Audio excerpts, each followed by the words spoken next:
Okay, so game 6, final game of the Northern Warlords GT. I ended up on table 6, I think. Yeah, table 6, playing Stuart Hawkins and his Empire. He's, at the time of the game, was ranked 3rd in the UK rankings, so very, very good player, and I wasn't very confident going in. My level 2 rolled up Troll Guts and Spine Marrow again. And my level 4 Heavens got Chain Lightning, Comet, Ice Shard Blizzard, and Harmonic Convergence. The only one I'm really not happy about is Chain Lightning. It doesn't excite me as a number 6 spell. It's just for what it is. It's a cast. I never think I ever cast it. So on to deployment. I kind of learned my lesson with the Iron Blast and deployed them a little further forward. This time they're holding my left flank. A Saber Tusk in the back, more than 6 inches away from everything else as usual. And for the first time all tournament, I decided to build the Gut Star. So all my characters are in with the Iron Guts, making a unit of 10, flanked on either side by the 2 units of 6 Lead Belchers, and then the 8-man Bull unit holding the flank on the right there. The reason why I went for the Gut Star, as you'll see in a minute, is my opponent has a lot of combat threats. A lot of units that, if I keep everything sort of piecemeal, it can't take his combat. Whereas if I keep everything in one unit, that basically just puts all my points in one unit that he doesn't want to fight, because that unit now can take on anything in his army. So looking at Stuart's army then, he's got a cannon in the back left corner there, then he's got a unit of 4 Demigryphs, held in his centre with another unit of 4 Demigryphs with a steam tank. And that's what I was worried about, is the units of 4 Demigryphs. With my units spread out and the characters spread out, I was pretty scared of those units of Demigryph. But now with all my characters in with the Iron Guts in one big unit, kind of doesn't, I'm not afraid of that unit anymore. Those Demigryphs anymore. They can take my Iron Guts if they want. I'll come out the other side quite handily. Behind the Demigryphs in the centre is a big unit of Swordsmen. I know they're Halberdier models, but he was playing them as Swordsmen. I think it's like a unit of 30 or 35, something like that. Looks like how many ranks deep? 1, 2, 3, 4, 5, 6, 7. Yeah, so it's like 35 plus a bunch of characters in there. There's like a level 4 in there. He has 2 level 4s. He has level 4 Shadow and a level 4 on Light, I believe. His BSB's in there. Yeah, he's got a bunch of characters in there. Then behind that unit is 2 units of 5 Skirmishing Archers. And each one of those has a level 1 Light attached to it. So he's gone for like a sort of a mini Light Council with Shadow Magic as well. So it's pretty powerful magic going on here. To the right of those is a Celestial Arcanum. And just barely visible in the picture behind the tower is a big unit of Inner Circle Knights. I think it was 11 Inner Circle Knights with a Warrior Priest in there. I think it's even at 11 or 13. I can't remember if they were 6 or 7 wide. A pretty big unit of knights there with a Warrior Priest in for the hatred. So pretty cut and dry Empire list. Very tough, very reliable. It just does what it does. The Ogres fortunately win the roll to go first and do this. I kind of push up kind of cautiously. I do want to get some shots off. Can't exactly remember why I wasn't on the 24-inch line. I think basically just because I was worried about him getting first turn and marching right down my throat. I wanted a little bit of buffer space there, but we'll move up like so. In the magic phase, go ahead and put a Comet down right next to his. It's actually in the middle of that unit, so that the rank that it's in line with, the middle guy's head, is basically where the Comet token is. But obviously with this unit there, we couldn't place it down, so we just said we'll put it next to it. We know where it is.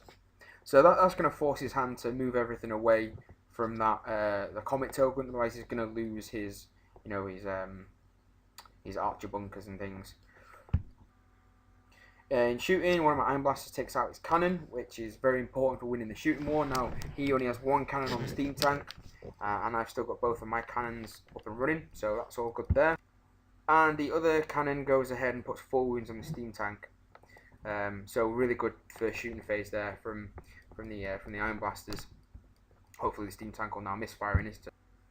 Empire turn 1, which it actually does. The steam tank does misfire, only gets 1 steam point, and I think it uses that to turn or something like that. It didn't do anything of note, basically. In the magic phase, the comet does come down, and I roll 12 inches for the distance. So despite all these efforts to get away from the comet, I still hit both units of archers, hit the hurricanum, kill a bunch of swordsmen. Yeah, it's a very good comet. And apologies for the blurry photo. I was trying to rush. This is the end of the game, end of the day, end of the tournament. Tired. These things happen, and I do miss a fair few pictures in this battle report. So apologies for that. But hey, at least it's getting out there, right? So, between magic and shooting, he puts 2 wounds on each of the iron blasters. So they've got 3 wounds left each. I can live with that. They're still up and running. It's better than him focusing on one and killing one completely. So at least I've still got 2 cannon shots going into my turn 2. Ogre turn 2, the Gorger comes on. He's come on turn 2 in every single game so far. He's been an absolute diamond. I really hope more Ogre players start using the Gorger, because I found him such a useful tool. Absolutely fantastically useful tool in basically just popping up where I need him to do, causing havoc in the battlelands, and it makes your opponent react to. They can't just sit away from him. It makes them react and change the way they want to play the game, which is always a good thing.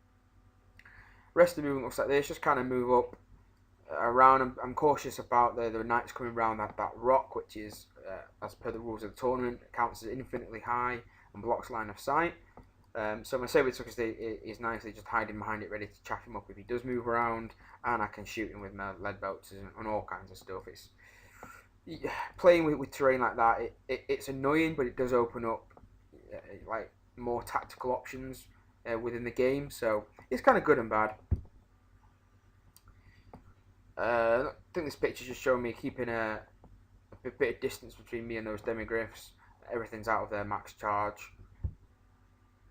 And in the shooting phase, we go ahead and finish off the steam tank, which is always good. Don't want to have to deal with a steam tank. So getting rid of that with a cannon shot is always appreciated. Everyone passes the panic. So again, sorry for the blurry photo. I don't know why they kept coming out blurry on this side of the board. In the Empire's turn, then he moves away from the Gorger, leaves his Witch Hunter to chaff up my Gorger. So he's clearly willing to sacrifice the Witch Hunter. Hopefully I can just kill him, blow him, and then be back doing what I need to do. Rest of the room looks like this. Kind of shuffles his knights back. He realises that going around that rock isn't going to really get him anywhere. It's just going to run him into a cul-de-sac. Demigryphs shuffle forward. The demigryphs down at the bottom of the picture really push forward aggressively, not fearing anything that's down here. Just wanting to go for my iron blasters, but making sure those lead belts just stay in their front arc, so I don't get a flank charge. That's just a shot of the board. Might be magic. Nothing really much happened in magic phase. Yep. So going into Ogre turn 3, I ignore the demigryphs on the left there, put a saber cat in the way, and just move past them. You can take the saber cat, buys me a turn, and I can just carry on shooting other things.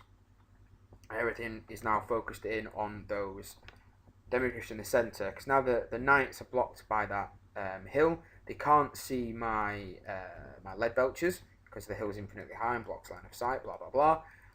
He can see the iron guts, but I'm happy for him to take that charge. He's going to kill a few, but then I'm going to kill more with my characters in there. I can move up my characters to do blocking shenanigans, so he doesn't do any damage to the unit. My characters got good toughness, 4 at wards, all that kind of stuff. And then I can just beat up on him that way. So he's probably not going to take the charge there. I've got Saber Cat waiting, so I can be more aggressive in the next turn. So I feel like I'm really, really starting to tighten the screws now. In my own personal opinion, I felt like I was playing this game really, really well. I've got him where I need him to do, keeping him at arm's length, dealing with the threats one at a time. So at the start of the game, I was feeling very unconfident. During the game, I grew into the game. I grew more confident throughout, and it really showed it in my strong play. Goal to charge the Witch Hunter. Hopefully, I can tidy him up quite handily. But I think this was Thunderbolt. He didn't really care too much for his Hurricane. He only had 1 wound left. Picked it off with a Thunderbolt. Again, everyone passes panic, but that's more points just totting up in the bank. Go ahead and shoot the Iron Blaster, who misfires and, true to form, loses his cannon. Between Lead Belcher shooting and the other cannon, we take out 2 Demigryph. So now this unit is very much manageable. And in combat, the Gorger fails to kill the Witch Hunter. I think I just missed all my attacks, and he doesn't do anything to me. I win by a charge, but he sticks around.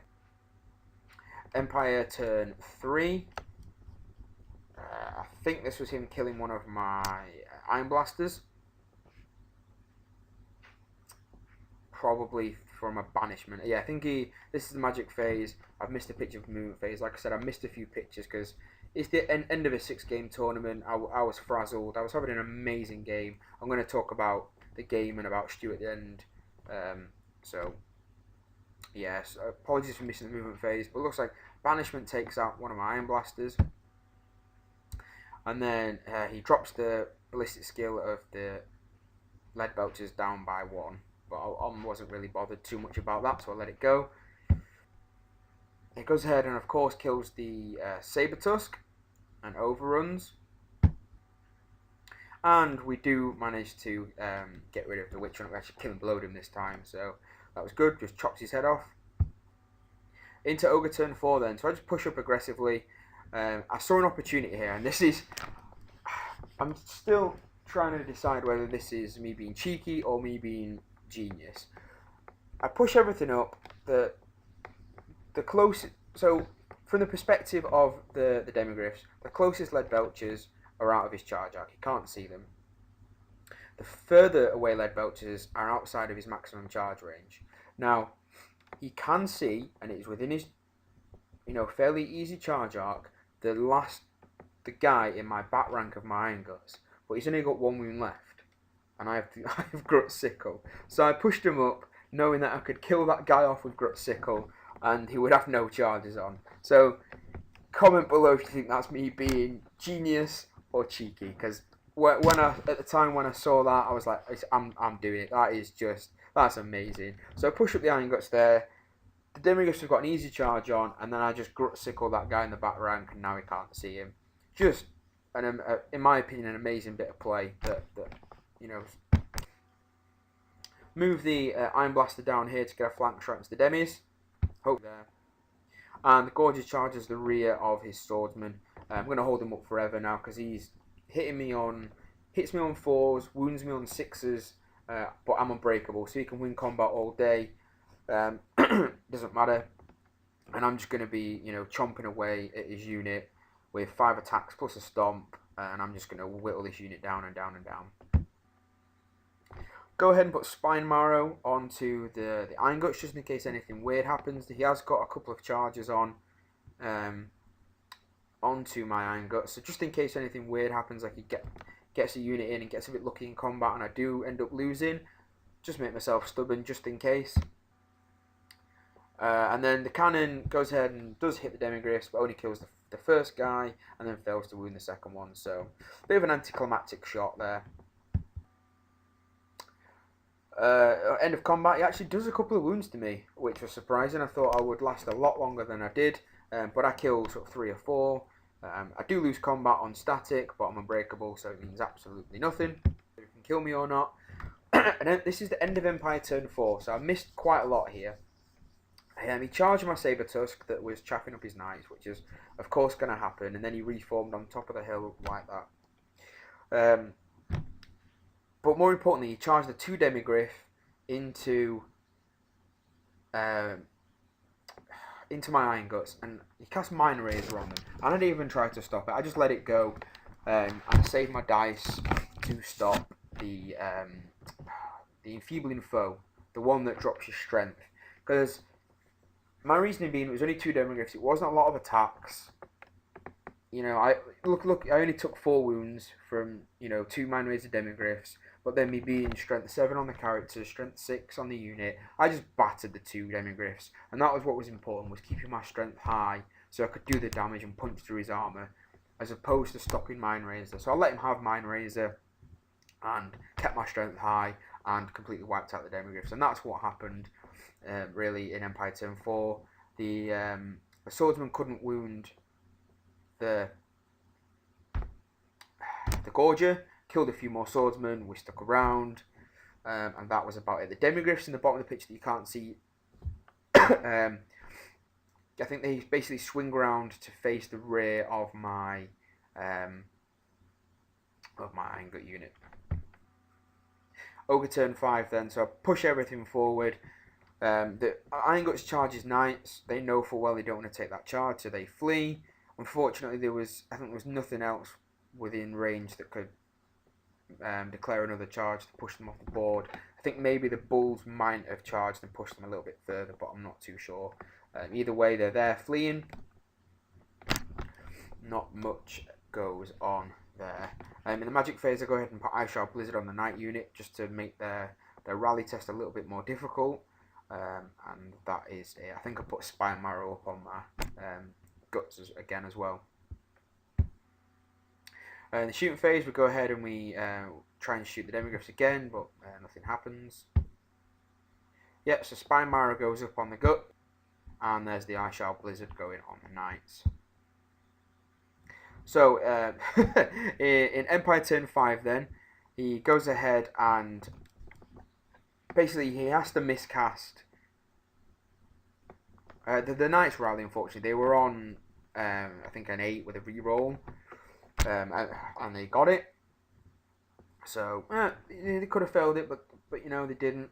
And then in his magic phase, he goes ahead and he 6 dices Mind Razor onto the Knights, basically just saying, yeah, you can charge them if you want, but now I'm going to do a crap ton of damage to you, so do you want to risk it? But as a result, he miscasts it and blows up his entire swordsman unit, and blows up all his characters, just as an absolute crap ton of damage.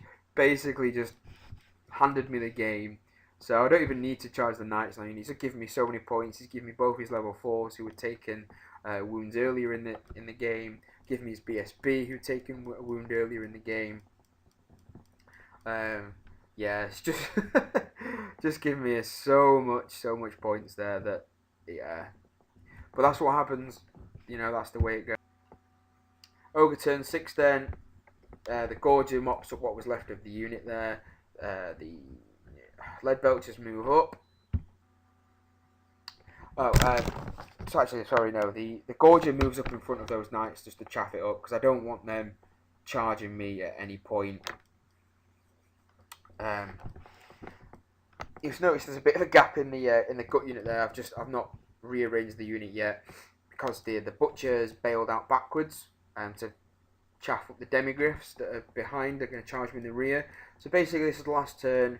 I'm saying you can have my Gorger, you can have my Butcher, but you're not having any of my units which are worth more points. And you know that's smart play. I'm so far up on points now. It's just about keeping that gap as big as possible.